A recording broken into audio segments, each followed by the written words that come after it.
GeM TV நேயர்களுக்கு அன்பு வணக்கங்களை கூறிக்கொண்டு விநாயகப் பெருமானை வணங்கி வழக்கம் போல் இன்றைய 12 ராசிகளுக்கான பலன்கள். இன்று 18/10/2025 விஸ்வாவசு வருடம் ஐப்பசி மாதம் 1ஆம் நாள். புரட்டாசி முடிந்து ஐப்பசி பிறந்திருக்கின்றது. இந்த ஐப்பசியிலே தீபாவளி திருநாள் வருகின்றது, அன்னாபிஷேகம் வருகின்றது.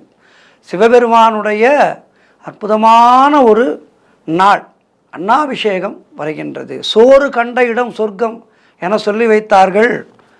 அன்னாபிஷேகத்தை பார்ப்பவர்களுக்கு சொர்க்கத்திலே இடம் உண்டு என்பதுதான் அதனுடைய பொருள். ஆகவே இந்த அன்னாபிஷேகம் வருகின்றது, அன்னாபிஷேகத்தை பார்க்க வேண்டும், கண்குளிர காண வேண்டும். அதேபோல் சஷ்டி விரதம் வருகின்றது. சஷ்டியிலே இருந்தால் அகப்பையிலே அன்பு ஊறும். அதேபோல் பிள்ளை பேருக்காக காத்திருக்கின்ற தம்பதிகள் இந்த சஷ்டி விரதத்தை மேற்கொண்டால் அவர்களுக்கு அடுத்த வருட சஷ்டிக்குள்ளாக முருகப்பெருமானுடைய அருளினாலே நிச்சயமாக பிள்ளை பேரு அமையும். ஆகவே சஷ்டி விரதம் இருங்கள். இந்த மாதம் ஐப்பசி மாதத்திலே இவையெல்லாம் முக்கியமான நிகழ்வுகள். எல்லோருக்கும் எல்லாம் கிடைக்கட்டும். இன்றைய சூரிய உதயம் காலை 6 மணிக்கு, சூரிய அஸ்தமனம் மாலை 5:48 இன்றைய ஆதிக்க கிரகம் சனி பகவான். வழிபட வேண்டிய தெய்வம் ஆஞ்சநேய மூர்த்தியை நாம் இன்றைய நாளிலே வழிபட வேண்டும். மேலும் இன்றைய தினம் சனி மகா பிரதோஷம். இந்த சனி பிரதோஷத்தன்று சிவபெருமானை வணங்குபவர்களுக்கு எல்லா விதமான பேறுகளும் கிடைக்கும் இன்றைக்கு. ஆகவே இதனை கடந்து விடாமல் இன்றைய நாளிலே மாலை பிரதோஷ வேளையிலே சிவன் கோவிலுக்கு சென்று நமசிவாய வாழ்க நாதந்தாள் வாழ்க என சிவன் புகழை பாடுவோம். நல்லதே நடக்கும் எல்லோருக்கும். இன்றைய நல்ல நேரம் காலை 7:45 முதல் 8:45 வரை, மாலை 4:45 முதல் 5:45 வரை, ராகு காலம் காலை 9 முதல் 10:30 வரை, யமகண்டம் மதியம் 1:30 முதல் 3 வரை, குளிகை நேரம் காலை 6 முதல் 7:30 வரை. இன்றைய சுபகோரை சுக்கிரஹோரை நேரம் 5 முதல் 6 வரை. இந்த நேரத்திலே பழைய வீட்டை சீர் செய்யலாம், பழைய வண்டி வாகனங்களை விற்பதற்கு அது சம்பந்தமாக பேசலாம். அதேபோல் மறுமணத்திற்கு வரன் பார்க்கலாம், ஆடை ஆபரணங்கள் வாங்கலாம், குடும்ப பிரச்சனைகளுக்கு தீர்வு காணுவதற்கு இந்த நேரத்திலே அமர்ந்து பேசினால் நல்லபடியாக முடியும். கவனமாக இருக்க வேண்டிய கோரை செவ்வாய் கோரை காலை 8 முதல் 9 வரை, மதியம் 3 முதல் 4 வரை. இந்த நேரத்திலே எந்த விதமான முக்கியமான முடிவுகளையும் எடுக்கக்கூடாது, அமைதி காக்க வேண்டும். இன்றைய நட்சத்திரம் இன்று மாலை 6:16 வரை பூரம், அதன் பிறகு உத்திரம். இன்றைய திதி இன்று மதியம் 2:24 வரை தேய்பிறை துவாதசி, அதன் பிறகு திரையோதசி. இன்றைய சந்திராட்டமம் மகர ராசிக்கு சந்திராட்டமம் இன்றைய நாளும் தொடங்குகின்றது. ஆகவே கவனமாக தொடருகின்றது. ஆகவே மகரம் ராசிக்காரர்கள் இன்றைய நாளிலே கவனமாக இருக்க வேண்டும். குறிப்பாக திருவோணம் நட்சத்திரக்காரர்கள் இன்றைய நாளிலே சிகப்பு நிற ஆடைகளை அணிவதை தவிர்ப்பது நல்லது. தொடர்ந்து நாம் காண இருப்பது 12 ராசிகளுக்கான பலன்களை. மேஷ ராசி அன்பர்களே, இன்று சந்திரன் உங்கள் ராசிக்கு 5ஆம் இடத்திலே, உங்களுடைய ராசி அதிபதி செவ்வாய் ராசிக்கு 7ஆம் இடத்திலே இருக்கின்றார். ஆகவே குழந்தை பாக்கியத்திற்காக காத்திருக்கின்ற தம்பதிகளுக்கு சந்தான பிராப்தி உண்டாகும். தொழில் மற்றும் வியாபாரத்திலே சிறப்பானதொரு முன்னேற்றம் ஏற்படும். காரிய தடைகள் எல்லாம் விலகி எடுக்கின்ற முயற்சிகளிலே வெற்றிகள் தேடி வரும். மனம் உற்சாகமாக காணப்படக்கூடிய நல்ல நாள். எதிர்பார்த்த விஷயங்கள் எல்லாம் நல்லபடியாக நடக்கும். பொருளாதாரம் திருப்திகரமாக இருக்கும். தொட்டதெல்லாம் பொன்னாகக்கூடிய நல்ல நாள். பிள்ளைகளால் பெருமை ஏற்படும். வாழ்க்கை துணையால் மகிழ்ச்சி உண்டாகும். நண்பர்களோடு இருந்து வந்த மன வருத்தங்கள் எல்லாம் தீரும். வேலையிலே காத்திருந்த இடமாற்றமும் முன்னேற்றமும் அமையும். செய்கின்ற செயலிலே பெயரும் புகழும் கிடைத்து உடல் ஆரோக்கியத்திலேயும் ஒரு திருப்திகரமான சூழ்நிலை ஏற்படுகின்ற அற்புதமான நாள். இன்றைய நாளிலே ஆஞ்சநேயரை வணங்குங்கள். வாழ்த்துக்கள்.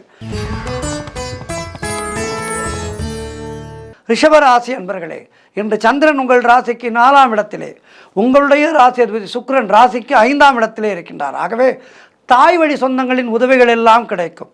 மனக்கவலைகள் எல்லாம் தீருகின்ற நல்ல நாள். காரிய அனுகூலங்கள் உண்டாகும். கணவன் மனைவியிடையே ஒற்றுமை ஏற்படும். வண்டி வாகன மாற்றம் ஏற்படும். வீடு கட்டுவதற்கான முயற்சிகளிலே வெற்றிகள் கிடைக்கும். உத்தியோக வகையிலே நல்ல மாற்றங்கள் ஏற்படும். தொழிலிலே நல்ல முன்னேற்றம் ஏற்படும். திருமணம் போன்ற சுபகாரிய பேச்சுவார்த்தைகள் இனிதே முடியும். கடன் பிரச்சனைகள் தீருகின்ற வேளை வந்துவிட்டது. உடல் ஆரோக்கியம் நன்றாக இருக்கும். மொத்தத்தில் இன்றைய நாள் அருமையாக இருக்கின்றது. ஆஞ்சநேயரை வணங்குங்கள். வாழ்த்துக்கள். மிதுன ராசி அன்பர்களே, இன்று சந்திரன் உங்கள் ராசிக்கு 3ஆம் இடத்திலே இருக்கின்றார். உங்களுடைய ராசி அதிபதி புதன் ராசிக்கு 5ஆம் இடத்திலே இருக்கின்றார். ஆகவே உடல் ஆரோக்கியத்திலே நல்லதொரு முன்னேற்றம் ஏற்படும். எதிர்பார்த்த விஷயங்கள் எல்லாம் நல்லபடியாக நடக்கும். இளைய சகோதரர்களோடு இருந்து வந்த மனக்கசப்புகள் தீரும். சகல பாக்கியங்களும் உண்டாகின்ற நல்ல நாளாக இருக்கின்றது. கூட்டு தொழிலிலே நல்ல லாபங்கள் ஏற்படும். பதவி உயர்வு, உத்தியோக மாற்றம் போன்றவை ஏற்படும். பயணங்கள் அதிகமாக மேற்கொள்வீர்கள். காரிய தடைகள் விலகுகின்ற நாள். கூட்டு தொழிலிலே நல்ல லாபங்கள் ஏற்படக்கூடிய நாள். அலுவலகத்திலே புதிய பொறுப்புகள் மகிழ்ச்சியை தரும். குழந்தைகளால் மகிழ்ச்சி உண்டாகும். சிறப்பான நாள் இது. ஆஞ்சநேயரை வணங்குங்கள். வாழ்த்துக்கள். கடகராசி அன்பர்களே, இன்று சந்திரன் உங்கள் ராசிக்கு 2ஆம் இடத்திலே. ஆகவே வியாபாரத்திலே நல்ல முன்னேற்றம் உண்டாகும். நண்பர்கள் மூலம் அனுகூலங்கள் உண்டாகும். கணவன் மனைவியிடையே நல்லதொரு ஒற்றுமை ஏற்படும். சுபகாரியங்கள் கைகூடி வருகின்ற நல்ல நாள். பதவி உயர்வோடு வேலை மாற்றம் ஏற்படும். பழைய பாக்கிகள் வசூலாகும். உழைப்புக்கு ஏற்ற ஊதியங்கள் கிடைக்கின்ற நல்ல நாள். புதிதாக வேலை தேடிக்கொண்டிருப்பவர்களுக்கு நல்ல வேலை கிடைக்கும். சொந்த தொழில் செய்பவர்களுக்கு அதிலே நல்ல லாபங்கள் ஏற்படும். திருமண வயதிலே இருப்பவர்களுக்கு திருமணம் நிச்சயமாகும். குடும்பத்திலே ஒற்றுமை ஏற்பட்டு மனதிலே சந்தோஷம் ஏற்படும். மொத்தத்தில் இன்றைய நாள் எல்லா வகையிலும் சிறப்பாக இருக்கின்றது. கடகம் ராசியினருக்கு இன்றைய நாளிலே ஆஞ்சநேய மூர்த்தியை வணங்குங்கள். வாழ்த்துக்கள். சிம்ம ராசி அன்பர்களே, இன்று சந்திரன் உங்கள் ராசியிலேயே இருக்கின்றார். உங்களுடைய ராசி அதிபதி சூரியன் ராசிக்கு 3ஆம் இடத்திலே இருக்கின்றார். ஆகவே மனக்கவலைகள் தீருகின்ற நல்ல நாள். பொருளாதாரம் திருப்திகரமாக இருக்கும். பூர்வீக சொத்திலே இருந்து வந்த பிரச்சனைகள் எல்லாம் தீரும். மனம் சந்தோஷமாக இருக்கின்ற நல்ல நாள். எதிலும் வெற்றி உண்டாகும். கணவன் மனைவிக்குள் இருந்து வந்த பிரச்சனைகள் எல்லாம் தீரும். தொழிலிலே நல்ல லாபங்கள் ஏற்படும். குழந்தை பாக்கியத்திற்காக காத்திருக்கின்ற தம்பதிகளுக்கு சந்தான பிராப்தி உண்டாகும். உடல் ஆரோக்கியம் சிறப்பாக இருக்கும். நினைத்த காரியங்கள் சுபமாக முடிகின்ற நல்ல நாள். பிள்ளைகளால் மகிழ்ச்சி உண்டாகும்.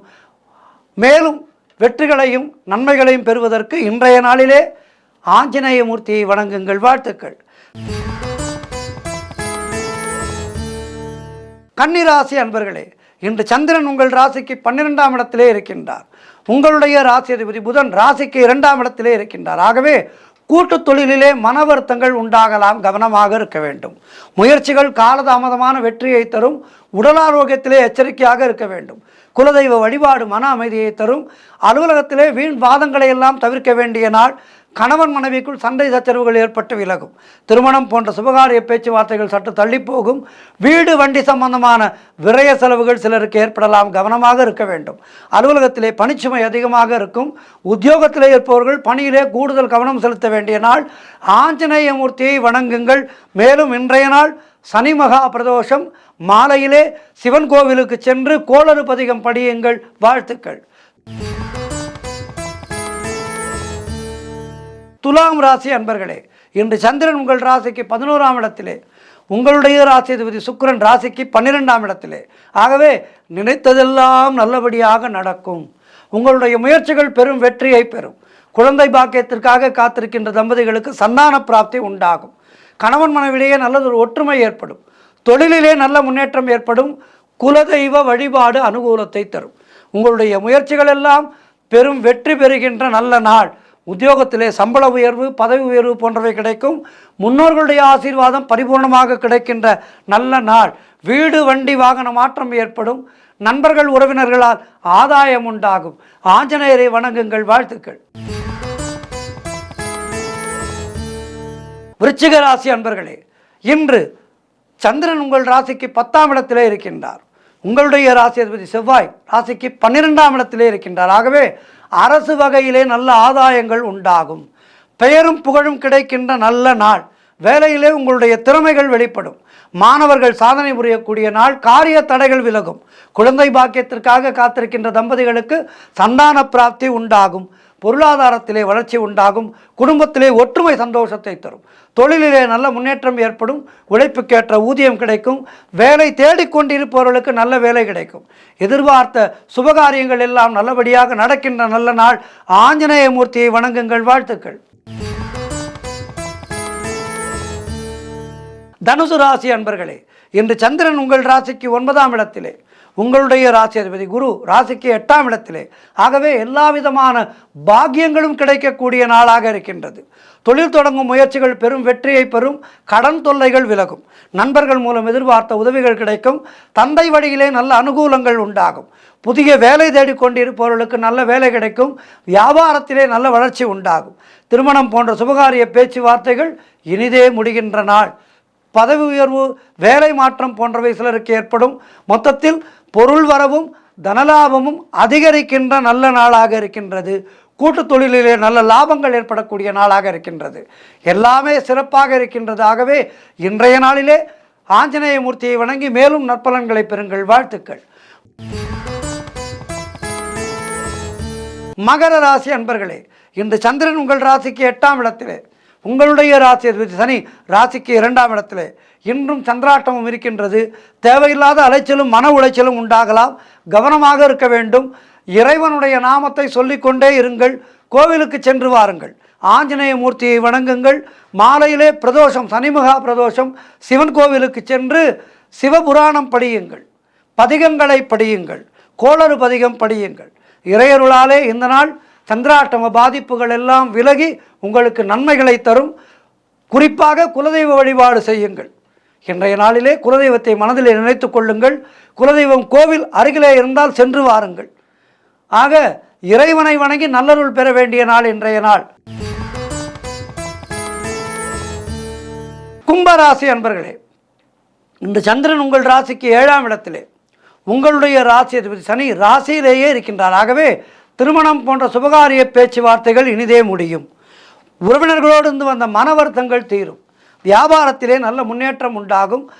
அலுவலகத்திலே இருந்து வந்த நெருக்கடிகள் குறையும். பழைய பாக்கிகள் வசூலாகும். காரிய வெற்றிகள் உண்டாகின்ற நல்ல நாள். பூர்வீக சொத்திலே இருந்து வந்த பிரச்சனைகள் எல்லாம் விலகும். கடன் பிரச்சனைகள் தீரும். வீடு வண்டி வாகன மாற்றம் ஏற்படும். நண்பர்கள் மூலம் நல்ல அனுகூலங்கள் உண்டாகும். உங்களுடைய முயற்சிகள் வெற்றியை பெறுகின்ற நல்ல நாள் இன்றைய நாள். பிள்ளைகளால் பெருமை ஏற்படும். வாழ்க்கை துணையால் மகிழ்ச்சி உண்டாகும். சிறப்பான நாள். ஆஞ்சநேய மூர்த்தியை வணங்குங்கள். வாழ்த்துக்கள். இறுதியாக மீனராசி அன்பர்களே, இன்று சந்திரன் உங்கள் ராசிக்கு 6ஆம் இடத்திலே இருக்கின்றார். உங்களுடைய ராசி அதிபதி குரு ராசிக்கு 5ஆம் இடத்திலே இருக்கின்றார். ஆகவே கடன் வாங்கக்கூடாது. இன்றைய நாளிலே கடன் கொடுக்கக்கூடாது. குலதெய்வ வழிபாடு வெற்றியை தரும். வீண் வாக்குவாதங்களை எல்லாம் தவிர்க்க வேண்டிய நாள். மேலதிகாரிகளால் நெருக்கடிகள் உண்டாகலாம். கவனமாக இருக்க வேண்டும். பொருளாதாரம் நெருக்கடியாக இருக்கின்றது. தொழிலிலே புதிய முதலீடுகளை தவிர்க்க வேண்டும். அலுவலகத்திலே வேலை பளு அதிகமாக இருக்கும். மற்றவர்களுடைய விஷயங்களிலே தலையிடாதீர்கள். உத்தியோகத்திலே உங்களுக்கு பதவி உயர்வோடு வேலை மாற்றம் ஏற்பட வாய்ப்பு இருக்கின்றது. அலுவலகத்திலும் கூட மற்றவர்களுடைய பிரச்சனைகளிலே தலையிடக்கூடாது. வெளியூர் பிரயாணங்களை தவிர்க்க வேண்டிய நாள் இன்றைய நாள். இன்றைய நாளிலே ஆஞ்சநேய மூர்த்தியை வணங்குங்கள். வாழ்த்துக்கள். 12 ராசியினருக்கும் இன்றைய நாள் சிறப்பாக இருக்க பிரார்த்திக்கின்றேன். மாலையிலே பிரதோஷ தரிசனம் அனைவரும் செய்யுங்கள். வாழ்த்துக்கள். இன்றைய ஆன்மீக தகவல். அண்ணாமலையானே அரோகரா, அண்ணாமலையானே அரோகரா, அண்ணாமலைக்கு அரோகரா, அண்ணாமலைக்கு அரோகரா, அண்ணாமலைக்கு அரோகரா, அண்ணாமலைக்கு அரோகரா. இந்த அண்ணாமலைக்கு அரோகரா, இந்த சொல்லை அரோகரா என்கின்ற கோஷத்தை நாம் முருகப்பெருமானுக்கும் உபயோகிக்கின்றோம். பழனிமலை முருகனுக்கு அரோகரா என ஆறுபடை முருகனையும் நாம் அரோகரா கோஷத்தோடு வணங்குகின்றோம். அண்ணாமலையானுக்கும் அரோகரா என கோஷம் போடுகின்றோம். இந்த அரோகரா என்கின்ற சொல்லானது, இந்த கோஷமானது அண்ணாமலைக்கே சொந்தமானது. அதோமுகம் என்று சொல்லக்கூடிய சிவபெருமானுடைய 6வது முகமாகிய அந்த முகத்துக்கு சொந்தமானது இந்த அரோகரா கோஷம். முருகப்பெருமான் சிவபெருமானுடைய அதோமுகம் என்கின்ற அந்த திருமுகத்திலிருந்து, அந்த நெற்றிக்கண்ணிலிருந்து வந்த காரணத்தினாலே இந்த அரோகரா என்கின்ற கோஷம் முருகப்பெருமானுக்கும் உகந்ததாக இருக்கின்றது. சரி, அரோகரா என்றால் என்ன? அரோகரா என்பது அரஹரோஹரா என்ற சொற்களுடைய சுருக்கமாகும். அதாவது துன்பங்களையெல்லாம் நீக்கி எனக்கு நற்கதியை அருள்வாயாக என நாம் இறைவனிடம் வேண்டுகின்ற சொல்தான் இந்த அரோகரா. சைவர்கள் இதனை சொல்வது வழக்கமாக இருந்தது. திருஞான சம்பந்தர் ஒருமுறை பல்லக்கிலே அமர்ந்து பயணம் செய்யும் போது அவரை சுமந்து வந்தவர்கள் எல்லாம் ஏலேலோ ஏலேலோ என அந்த களைப்பை குறைப்பதற்காக ஏலேலோ பாடிக்கொண்டு செல்வார்களாம். இதனை செவிமடுத்த திருஞான சம்பந்தர் பொருளற்ற ஒன்றை சொல்வதை விட பொருளோடு ஒன்றை சொன்னால் அது சொல்பவர்களுக்கும் நல்லது, கேட்பவர்களுக்கும் நல்லது. அரஹரோஹரா, ஹரஹரோஹரா சுவாமி அரஹரோஹரா, அரஹரோஹரா சுவாமி அரஹரோஹரா என இந்த பதத்தை கற்றுக் கொடுத்தாராம். அவர் சொல்லிக் கொடுத்த பிறகு இந்த அரஹரோஹரா இந்த சொல்லை பல்லக்கு தூக்கிகள் சுமந்து பாட அது கேட்பவர்களுடைய மனதையும் லயிக்கச் செய்தது. அதன் பிறகுதான் இது வழக்கமாயிற்று. காலப்போக்கிலே எல்லோருமே இந்த அரோகரா கோஷத்தை, அரகரோகரா கோஷத்தை சொல்ல ஆரம்பித்தார்கள். ஆக அப்படித்தான் இந்த அரோகரா கோஷம் என்பது நம் எல்லோருடைய மனதிலேயும் சிந்தையிலேயும் வந்து அமர்ந்திருக்கின்றது. எப்படி ஏழுமலையிலே கோவிந்தா என்ற கோஷம் போட்டால் அந்த பெருமாள் ஓடி வந்து நம்மை காப்பாரோ, அதுபோல இந்த அரகரோகரா என்ற கோஷம், அரோகரா என்ற கோஷமானது அந்த அடி நாபி கமலத்திலே இருந்து நாம் கத்த வேண்டும், சொல்ல வேண்டும். அடி நாபி கமலத்திலிருந்து அரோகரா என கோஷம் போடும்போது அண்ணாமலை அக்னி ரூபமாக இருக்கின்ற மலை. அந்த அண்ணாமலையிலே மலை அடிவாரத்திலே அன்பர் பெருமக்கள் எல்லாம் சிவபெருமானை பார்க்க வேண்டும் என்கின்ற ஆவலோடு, அந்த கார்த்திகை தீபத்தை காண வேண்டும் என்கின்ற ஆவலோடு அண்ணாமலைக்கு அரோகரா, அண்ணாமலைக்கு அரோகரா என அவர்கள் லட்சக்கணக்கான பேர்கள் ஒன்று சேர்ந்து அரோகரா கோஷத்தை போடும்போது ஒவ்வொருவருடைய மனதிலேயும் அந்த இறை உணர்வு, சிவனுடைய அருளானது கசிந்துருகும். அப்படி கசிந்து உருகுகின்ற அற்புதமான மந்திரம்தான் இந்த அரோகரா என்கின்ற மந்திரம், இந்த அரகரோகரா என்கின்ற மந்திரம். இந்த அரோகரா மந்திரத்தை அனுதினமும் நாம் சொல்லி வர வாழ்க்கையிலே எல்லா விதமான இடர்பாடுகளும் அகன்று ஒளியானது நம்மை தேடி வரும். எப்படி கார்த்திகை தீபத்தை காணும்போது நம்முடைய மனமானது சிந்தை லயிக்கின்றதோ, அப்படி இந்த அரோகரா கோஷத்தை போடும்போது நம்முடைய மனமானது சிவ சிந்தனையிலே நிலைக்கும், முருகப்பெருமானுடைய சிந்தையிலே நிலைக்கும். அப்படி நிலைக்கும் போது அவர்களுடைய அருள் நமக்கு கிடைக்கும். ஆகவே இந்த அரோகரா என்பது ஏதோ வெறும் கோஷம் அல்ல, நம்மை புனிதப்படுத்துகின்ற கோஷம். அடுத்த முறை இந்த அரோகரா கோஷம் போடும்போது உள்ளார்ந்து சொல்வோம், அரகரோகரா சுவாமி அரகரோகரா, அரகரோகரா சுவாமி அரகரோகரா, அரகரோகரா சுவாமி அரகரோகரா, அரகரோகரா சுவாமி அரகரோகரா. அண்ணாமலைக்கு அரோகரா, ஆறுபடை முருகனுக்கு அரகரோகரா. நன்றி, வணக்கம்.